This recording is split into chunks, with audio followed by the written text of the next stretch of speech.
ಪೌರಾಯುಕ್ತರಿಗೆ ಕೊಟ್ಟಿರುವಂಥದ್ರ ಮನವಿಯಲ್ಲಿ ಏನಿದೆ ಅಂಥೇಳಿ, ಈಗ ಏನು ಲೋಗೋ ಹಾಕಿದ್ದಾರೆ ಅದು ಲೋಗೋ ಕಾನೂನು ಬಾಹಿರವಾಗಿರುತ್ತದೆ, ಅದು ಪೌರಾಯುಕ್ತರಿಗೂ ಗಮನಕ್ಕಿಲ್ಲ ಅಂತ ಹೇಳ್ತಾ ಇದ್ದಾರೆ.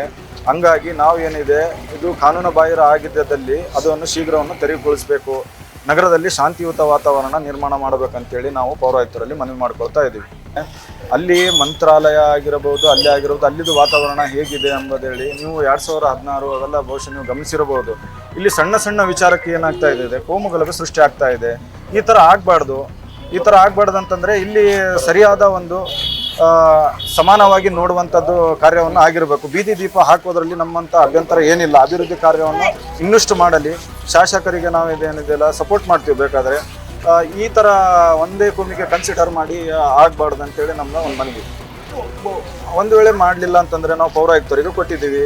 ನಂತರ CO ಅವರಿಗೆ ಭೇಟಿ ಆಗ್ಬೇಕಂತೇಳಿ ಅವ್ರಿಗೇನು ಕ್ರಮ ಕೈಗೊಳ್ತಾರೆ ಪೌರಾಯುಕ್ತರು ನೋಡಿ ನಂತರ CO ಅವರನ್ನು ಭೇಟಿ ಮಾಡ್ತೀವಿ. CO ಅವರು ತಗೊಳ್ಳಿಲ್ಲ ಅಂದರೆ ಜಿಲ್ಲಾಧಿಕಾರಿ ಅವರು ಇದ್ದಾರೆ. ಕಾನೂನಿನ ಪ್ರಕಾರವಾಗಿ ನಾವು ಏನನ್ನು ಮಾಡಬೇಕಾದನ್ನು ಮಾಡ್ತೀವಿ. ಓಕೆ. ಹಿಂದೂಗಳ ಶ್ರದ್ಧಾ ಕೇಂದ್ರವಾದಂಥ ಗಂಗಾವತಿಯ ಅಂಜನಾದ್ರಿ ಹನುಮ ಹುಟ್ಟಿದ ನಾಡು. ಇಲ್ಲಿ ಇವತ್ತು ದಿನಕ್ಕೆ ಲಕ್ಷಗಟ್ಟಲೆ ಭಕ್ತರು ಬಂದು ದರ್ಶನವನ್ನು ಪಡಿತಾ ಇದ್ದಾರೆ. ಅದರಲ್ಲಿ ಹಿಂದೂಗಳು ಇದ್ದಾರೆ, ಮುಸಲ್ಮಾನರು ಇದ್ದಾರೆ, ಕ್ರಿಶ್ಚಿಯನ್ರು ಇದ್ದಾರೆ. ಬಂದಂಥ ಭಕ್ತರಿಗೆ ಬೆಳಕಾಗಬೇಕಂತೇಳಿ ಮಾನ್ಯ ಸರ್ಕಾರದ ಮುಖ್ಯಮಂತ್ರಿಗಳಾದಂಥ ಸಿದ್ದರಾಮಯ್ಯನವರು ಈಗಾಗಲೇ 500 ಕೋಟಿ ರೂಪಾಯಿ ಅನುದಾನವನ್ನು ಕೊಡ್ತೀನಿ ಅಂತೇಳಿ ಒಪ್ಕೊಂಡಿದ್ದಾರೆ. ಅದರಲ್ಲಿ 180 ಕೋಟಿ ರೂಪಾಯಿಯನ್ನು ಕೊಟ್ಟಿದ್ದಾರೆ. ಯಾವುದೇ ಒಂದು ಶ್ರದ್ಧಾ ಕೇಂದ್ರದಲ್ಲಿ ತಾವು ನೋಡಿದಾಗ ದೀಪಕಂಬಗಳಿಗೆ ಆ ಶ್ರದ್ಧೆಯ ಚಿಹ್ನೆಗಳನ್ನು ಹಾಕ್ತಕ್ಕಂಥದ್ದು ಸರ್ವೇ ಸಾಮಾನ್ಯ. ತಾವು ಯಾವುದೇ ಶ್ರದ್ಧಾ ಕೇಂದ್ರಗಳಿಗೆ ಹೋಗಿ, ತಿರುಪತಿಗೆ ಹೋಗಿ, ಧರ್ಮಸ್ಥಳಕ್ಕೆ ಹೋಗಿ, ಮಂತ್ರಾಲಯಕ್ಕೆ ಹೋಗಿ ಅಲ್ಲಿ ದೀಪಸ್ತಂಭಗಳಿಗೆ ಈ ರೀತಿಯ ಚಿಹ್ನೆಗಳ ಹಾಕ್ತಕ್ಕಂಥದ್ದು ಬಹಳ ಸಾಮಾನ್ಯ. ಹಾಗೆ ಬಂದಂಥ ಭಕ್ತರು ಹಿಂದೂ ಅಲ್ಲದೆ, ಮುಸ್ಲಿಂ ಅಲ್ಲದೆ ಮತ್ತು ಕ್ರಿಶ್ಚಿಯನ್ ಅಲ್ಲದೆ ಎಲ್ಲರ ಹತ್ರನೂ ವ್ಯಾಪಾರ ಮಾಡ್ತಾರೆ, ಸೌಹಾರ್ದದಿಂದ ಇರ್ತಾರೆ.